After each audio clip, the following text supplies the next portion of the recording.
studied the book of Esther ourselves. So I'll just list out the points, the things that I got while I was reading. As I was studying the book of Esther, I wasn't just studying because I wanted to preach, but I was also studying and it was also ministering to me.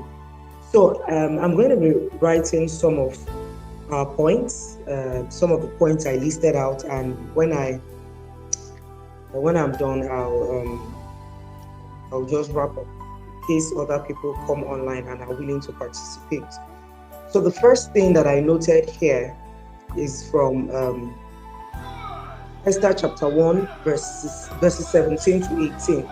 We can see that for Esther to come in,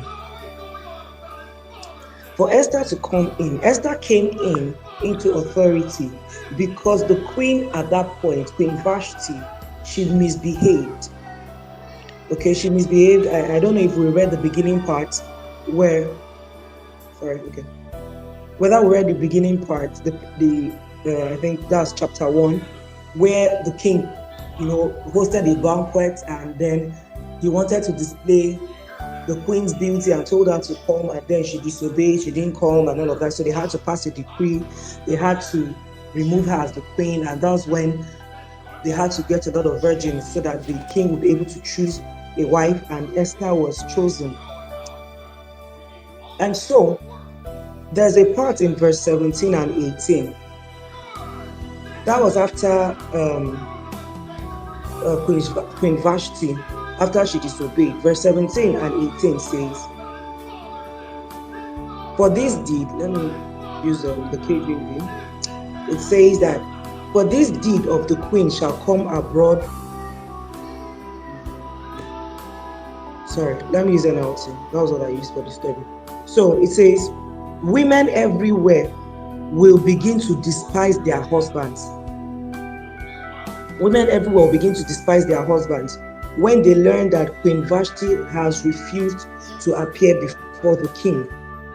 Before this day is out, the wife of every one of us, your officials throughout the empire, will hear what the queen did and will start talking to their husbands the same way. There will be no end to the contempt and anger throughout your realm. So what do I try to tell the kings? That, Queen Vashti, she disobeyed you publicly. She disobeyed you publicly. So when other women in this kingdom, when they hear about it, they'll begin to disobey their husbands, they'll begin to despise their husbands.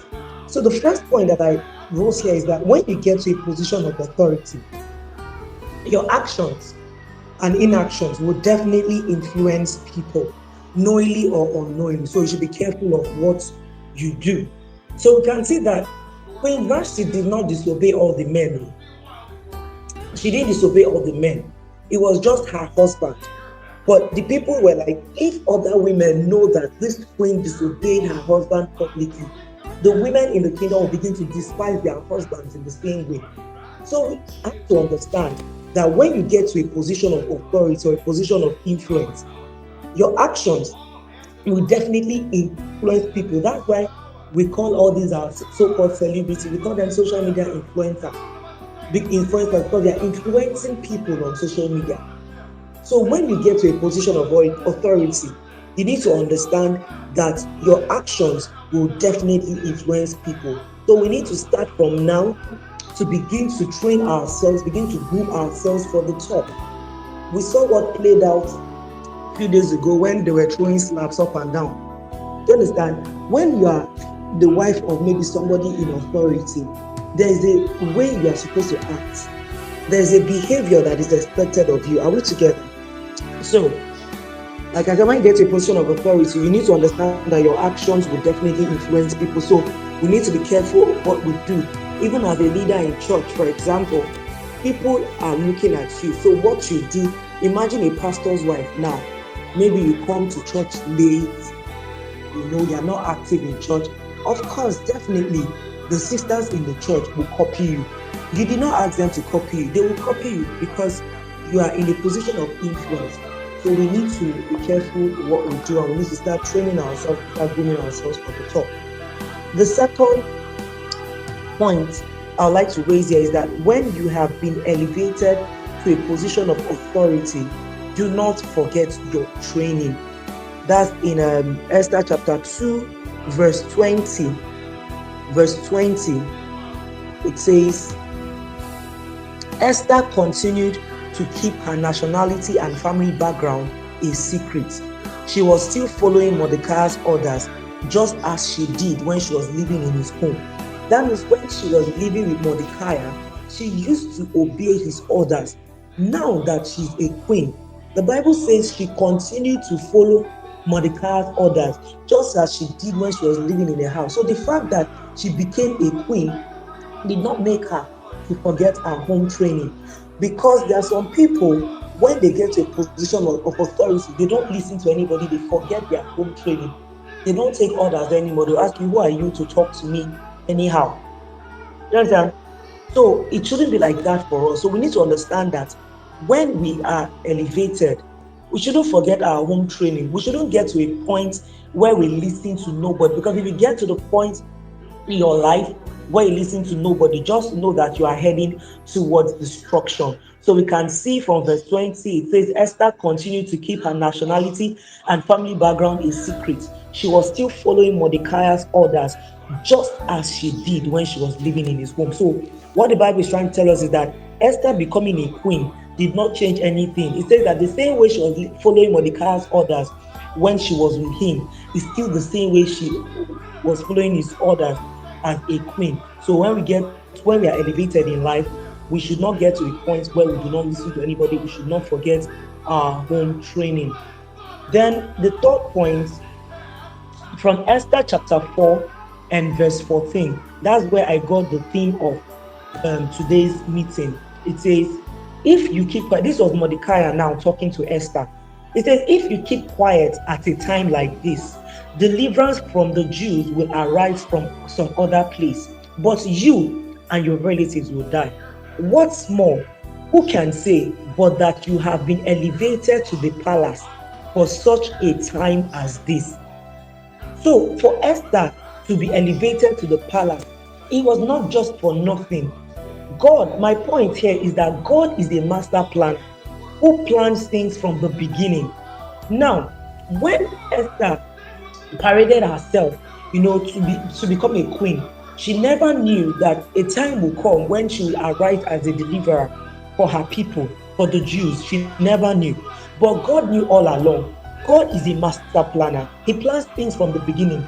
Esther did not become a queen because of her beauty, but because God knew that a time will come when somebody called Haman will plan to kill the Jews. And God knew that he was going to need somebody in that palace at that time who will speak for the Jews. Imagine that Esther did not become the queen. Imagine that Esther did not become a queen. Should the Jews, her race, would have been wiped out. Are we together? So God is a master planner.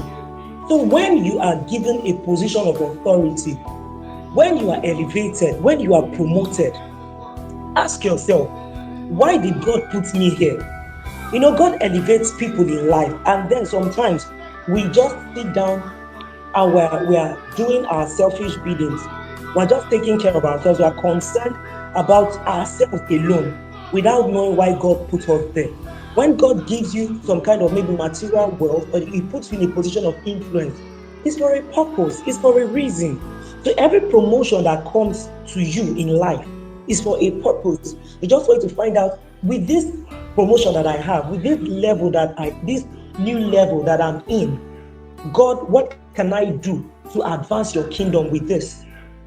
So you need to understand that anywhere God puts you in life is not a mistake. He has a plan and there is a purpose. So God knew that there was a time will come when the Jews, Haman would plan to wipe out the Jews, and he knew that he will need somebody that will stand up for the Jews in the palace, and that's why he brought Esther into the palace. So God is a master planner. That's my third point. Now, we'll be moving on to Esther chapter 4 and verse 16. This was when Esther made up her mind to go. She said, "Go and gather together all the Jews of Susa and fast for me. Do not eat or drink for 3 days, night or day. My maids and I will do the same. And then, though it is against the law, I will go in to see the king. And she said, if I must die, I am willing to die. I think King James put it as if I perish, or something like that. So she said, if I must die, I will. So the fourth point is that sometimes you have to leave your comfort zone for things to get done. You have to leave your comfort zone for things to get. Initially she was like, I cannot go. Nobody goes to the king, without being invited, else you die and all of that. She was comfortable where she was at that point until Mordecai put some sense into her. And she now told the people to gather and fast for her. And she said she'll go and see the king. If I must die, I am willing to die. So there are some times that you have to take some serious steps in life. You tell yourself, I don't care. Sometimes you'll be afraid. What if something happens and all of that? Sometimes you need to take a bold step and damn the consequences, as long as you know that you are doing the right thing. And notice, she didn't just go to the king. She told the people, she told them to gather, to fast and pray for her for 3 days and 3 nights. So sometimes you need to understand that when you want to take some serious decisions in life, when you want to take some serious steps in life, you don't have to go empty. You need to go with a spiritual backing. You need to spend time in the place of prayer. Some people have taken some steps that have landed them in trouble because they did not have spiritual backing. They went empty. So you spend time. That's why we talk about maybe having prayer partners. People that can energize you, spur you to pray, and they can pray with you too. So we need to understand that we need to be spiritually prepared to take some serious steps in life, and we also need to leave our comfort zone and take some risk, some calculated risk. So the 5th point is from Esther chapter 5 and verse 3. It says, that was when she went to the king. Then the king asked her, what do you want, Queen Esther? What is your request? I will give it to you, even if it is to half of the kingdom. So now, God went ahead of Esther to touch the king's heart in her favor. First of all, she was afraid, and she said nobody goes to the king without invitation. And then when she had to go, she told the people to pray for her, to fast for her and pray for her. And we can see that God favored her. She found favor in the sight of the king. So God went ahead of Esther to touch the king's heart in her favor. Now, my point here is that sometimes our fears are not real. Our fears are not real. You might want to take a bold step. You want to do something in life, and you're afraid. What if it goes wrong? What if this happens? What if not?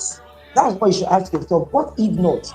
So you don't need to be afraid. There are sometimes want to take some bold. Maybe God is telling you do this, you do that. They're like, what if I fail? What if it doesn't work out? What if this? What if that? Sometimes those fears are not real. Someone said, fear means false evidence appearing real. False evidence appearing fear. Your fears are not real most times. So she was afraid. At the end of the day, when she went there, the king did not kill her. In fact, he even told her to come, that she should ask for anything. Even if she decides to ask for half of the kingdom, he will give it to her. Can you imagine such a favor? So I want us to understand that sometimes our fears are not real. All you need to do is just to take the step, take that bold step, and God will do the rest. But when you don't take any step at all, nothing happens. When you take that bold step, you pray and you take that bold step, God is committed to honor that your faith. But when you sit down and say, what if it does not work? Nothing will happen. So I don't know who I'm speaking to today, whether God has asked you to do something and you're afraid, what if it doesn't work? What if it doesn't work? What I'm trying to tell you is that your fears are not real. Take that bold step. You need to be bold. The Bible says that the righteous is as bold as a lion. You need to be bold. And finally, the last thing I picked from here is from Esther chapter 6 and verse 1. Now, it says that night, the king had trouble sleeping. So he ordered an attendant to bring the historical records of his kingdom so they could be read to him. The king could not sleep because Mordecai had done something. He saved the king's life in time past. And when you do something, in those days, don't write it in a book called the Book of Remembrance, Book of Records, so that the king can check it and all of that. But God did not allow the king to sleep. God troubled the king, as in God gave the king sleepless nights. He could not sleep until he told them, bring this book of records, let me read it to me. And when they brought that book of record, they were now reading, and they got to the point where it was recorded that Mordecai saved the life of the king. And the king now asked, this Mordecai that saved my life, what has been done for him? And they said, nothing. That was why Mordecai was elevated. So God will give somebody sleepless night. See, that is how God works. So you might feel that people have forgotten you, nothing is happening, I need this, let people favor me and all of that. It just takes God to give somebody sleepless night, as in the person will be seeing you in the dream. God will be telling, call this person, find out how this person is doing. Send something to this. God does it, and He has done it time and time again. So God keeps doing good. Sorry, just keep doing good rather. So I want us to be encouraged. There are some times you might be doing some good things and you're like, nobody's recognizing me. Who doing good help? You are a person of integrity, you are doing good things, and then it's like you are not being rewarded. My encouragement to you tonight is that you should keep doing good, because there will always be a day of remembrance. There will always be a day of remembrance. Keep doing good. Just as Mordecai did good, he wasn't remembered, but a day came that the king had sleepless nights and he had to favor him. So I'm encouraging you today, keep doing good. God will give somebody sleepless night for your sake in the name of Jesus. It's this study is a very wonderful one. It's as in I was blessed as I was studying it personally. I was really blessed. Yes, I was really blessed, and I believe that it has blessed us. So, for those of us that are joining late, welcome. So, I'll be wrapping up now. I won't be able to give room for us to contribute. We made contributions earlier for those that came early. Note some things. There are two things I want to tell us. Now,